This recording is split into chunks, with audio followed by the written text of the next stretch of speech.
टाकला तर मग खाल्ला तिने इतक्यात. तर बघा 2 दिवसापासून फुल पाऊस चालू झालेला आहे. इतके दिवस पाऊस नाही आणि आता फुल पाऊस चालू झालेला आहे. तर आता काही शेतीमध्ये काम नाही आहे, कारण पावसामुळं काही काम पण चालत नाही जास्त. आणि आता जनावरांचा चारा पाणी झाला आहे बघा तिकडं. तर त्यांचं चालू होतं, तू थोडंच टाकलं, तर म्हटलं नाही भरपूर टाकलं होतं, पण खात आणलं त्यांनी. आता जवळजवळ अर्धा पाऊण तास झाला त्यांना टाकून, त्याच्यामुळे त्यांनी ते खात आणलेलं आहे. आणि इकडं पण एक आहे बघा अजून. तर हिने पण खात आणलेले आहे. आणि धुण्याचे तर इतके डेंजर हाल झालेले आहे.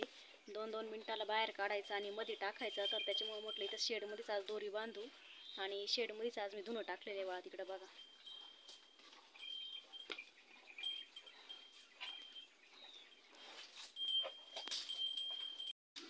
कारण दरवेळेस रवरो बाहेर काढायचं, मध्ये टाकायचं, त्याच्यामुळं मग वैताग येऊन जातो. रवरो पाय भरवायचे, परत घरात जायचं. तर त्याच्यामुळं मग मी काही बाहेर टाकलं नाही, त्याच्यानंतर डायरेक्ट मग मध्येच टाकलं. आणि इकडे चालू हिचं पण गवत खायचं काम.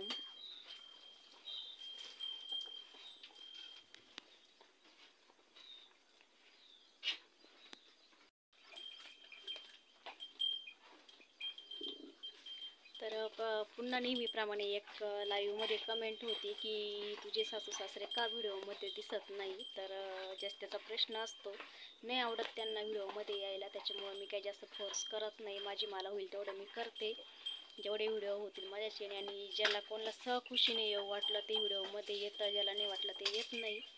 तर असो, जास्त त्याचा प्रश्न कमेंट करणाऱ्याला त्याचं उत्तर मिळालं असेल का येते नाही व्हिडिओमध्ये. तर पुन्हा अशी कमेंट करू नका की तुझे सासू सासरे व्हिडिओमध्ये का येत नाही, किंवा तुझे मिस्टर व्हिडिओमध्ये का दिसत नाही, तर त्यांना नाही आवडत. आणि राहिला मिस्टरांचा प्रश्न, तर ते पण लवकरच येतील, त्यांना जेव्हा वाटेल तेव्हा. पण सासू सासरे तर नाही येऊ शकत. तर कमेंट होती मला, तर त्याच्यामुळे मी ते कमेंटचं पण तुम्हाला उत्तर मिळालं असेल ज्यांनी कमेंट केली त्यांना. आणि आजचा 2 दिवसाचा पाऊस कोणाकोणाकडे कमेंटमध्ये नक्की सांगा. आमच्याकडे तर भरपूर पाऊस आहे. आणि हा पाऊस पण असा पाऊस नव्हता पाहिजे, चांगला पाऊस पाहिजे होता, जोरात पाऊस पाहिजे होता, जेणेकरून मस्त विहिरींना पाणी उतरलं असतं आणि पिकांना पण व्यवस्थित झालं असतं. पण हा पाऊस कसा आहे, आणि अजून जास्त गवताचं प्रमाण वाढून जातं. आणि आज थोडंसं वेगळं लोकेशन आहे आपलंवालं, थोडंसं वेगळं इकडं आहे, कारण बाहेर चालू आहे पाऊस, त्याच्यामुळं इकडं गाईंच्या गोठ्यामध्ये व्हिडिओ काढलेला आहे मी आज. तर सकाळीच पोरं गेलेले 6:30 वाजता शाळेमध्ये आज, आणि काम पण आवरलं आहे. आणि वालाचं पण थोडंसं काम आज बंद आहे पावसामुळं. तर म्हटलं चला छोटासा व्हिडिओ बनवू, कारण आज काय वालातला व्हिडिओ नाही, आज आपला घरातलाच व्हिडिओ आहे. आणि 2-3 वेळा मला ही कमेंट होती बरं का लाईव्हवरती. तर म्हटलं चला एकदाच लाईव्हवर बोलण्यापेक्षा, कारण लाईव्ह कसं आपले पाहुणेरावळे पण बघत असतात, त्याच्यामुळं लाईव्हवर काही मी प्रश्न हे दिला नाही. आणि व्हिडिओ कसं ज्याला वाटलं ते बघतं, ज्याला नाही वाटलं ते नाही बघत. तर त्याच्यामुळे म्हटलं आपण व्हिडिओज बनवू एक, की का येते नाही.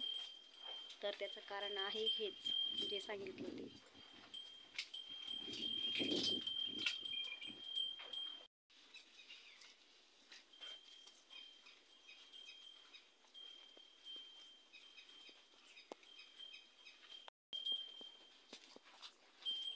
मग टाकेलं होतं बाळा, पाऊस येईल होतं परत.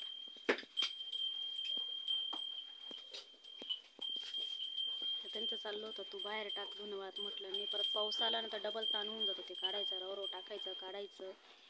त्याच्यामुळे म्हटलं बाळाला आपोआप, कारण प्रत्येकाला डबल कपडे राहतात, त्याच्यामुळे एवढं काही टेन्शन नाही, आपोआप जाईल वाळून. आणि थोड्या वेळाने परत घ्यायचं आहे गाईंना गवत. म्हणजे पाऊस जर चालू असला ना शेतीतलं काम बंद राहतं, पण माणसांचं खाणं आणि जनावरांचं खाणं काही बंद राहत नाही. तर त्यांना घ्यायचं आहे थोड्या वेळाने गवत.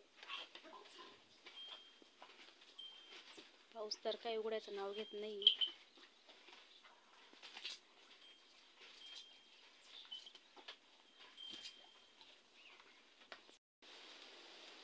हा मग अर्धा पाऊण तास लागला जरा, म्हणजे भरपूर दिवसाचं शिवेल होतं. हाय, गुड मॉर्निंग सर्वांना. तर स्वागत आहे तुमचं आपल्या एका नवीन दिवसाच्या नवीन व्हिडिओमध्ये. तर ते समोरून चालू आहे हसायचं काम. तर खूप दिवसापासून आहे ना, म्हणजे असं ब्लाऊज शिवायला बसलेली नव्हती बरं का. तर आज ब्लाऊज शिवायला बसल्यामुळे ना, म्हणजे पहिलं मी फक्त अर्ध्या पाऊण तासामध्ये ब्लाऊज शिवायचे, पण आता मला थोडासा जास्त वेळ लागला, कारण पूर्ण मला पाऊण तास लागला ना. तर पूर्ण पाऊण तास लागलाय मला एवढं ब्लाऊज शिवायला. म्हणजे अर्धा तासाचं 15 ते 20 मिनटं एक्स्ट्रा लागले. आणि भरपूर दिवसापासून, म्हणजे मला वाटतं महिना 2-1 महिने झाले असतील. कारण जसं आमचं वालाचं काम चालू झालं ना, तसं मी ब्लाऊज शिवायला बसलेली नव्हती. तर आता पहिल्यांदा ब्लाऊज शिवलंय मी. ते पण उगाच पाऊस चालू होता बाहेर म्हणून, नाही तर मग कसलं काय सुट्टी, लगेच काही ना काही कामगिरी निघाली असती. पण बाहेर पाऊस चालू आहे त्याच्यामुळं मग एवढं काही काम नव्हतं. म्हटलं तर तोपर्यंत आपण ब्लाऊज शिवू. आणि असं तरी शेती कामामधून काय स्वतःसाठी वेळ निघत नाही. तर म्हटलं चला आज पावसाचं पण निमित्त आहे, तर ब्लाऊज शिवू. तर मी तुम्हाला दाखवते कसं ब्लाऊज शिवलं मी. तर बघा असं ब्लाऊज शिवलेलं आहे मी, म्हणजे लांबही. आणि याच साडीवरच आहे बरं का, पण पूर्ण साडी मी वापरून घेतली आणि मग आता ब्लाऊज शिवलंय. तर आज तर थोडंसं वेगळं याला, एवढं काही मॅचिंग नाही आहे. मस्त असं ब्लाऊज शिवलंय लांबायचं. आणि आता इथं चालू आहे माझं हुक्का लावायचं काम. तर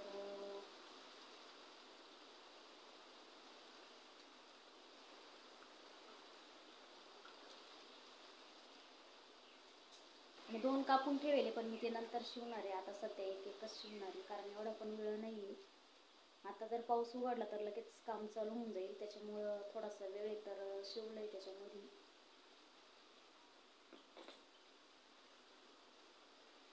आणि कोण कोण ताई माझ्यासारखे ब्लाऊज शिवतात, शेती काम पण करतात, ऑलराऊंडर, कमेंटमध्ये नक्कीच सांगा.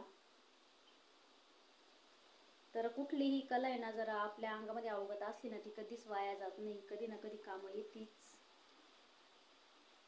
तर मी हा क्लास लग्नाच्या आधी केलेला आहे, पण मला आत्ता काम आला.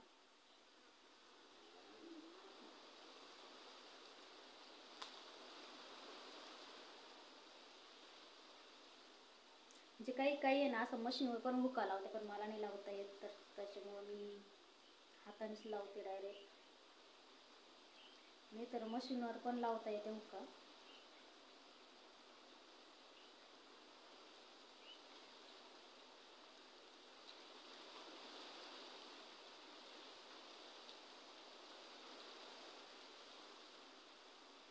दादा चहा ठेव ना.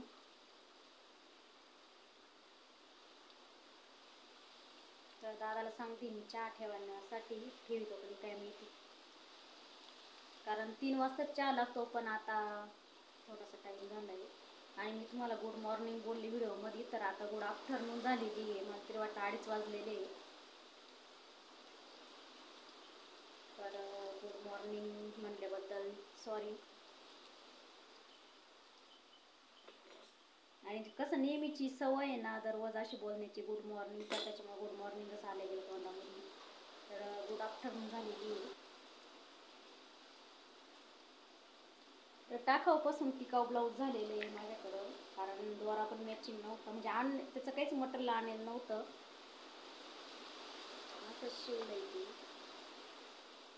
म्हणजे तयारी वगैरे काही नसताना पण ब्लाऊज शिवलं मी. तर 4 पदरी दोरा जर घेतला ना, तर हुक लवकर बसते.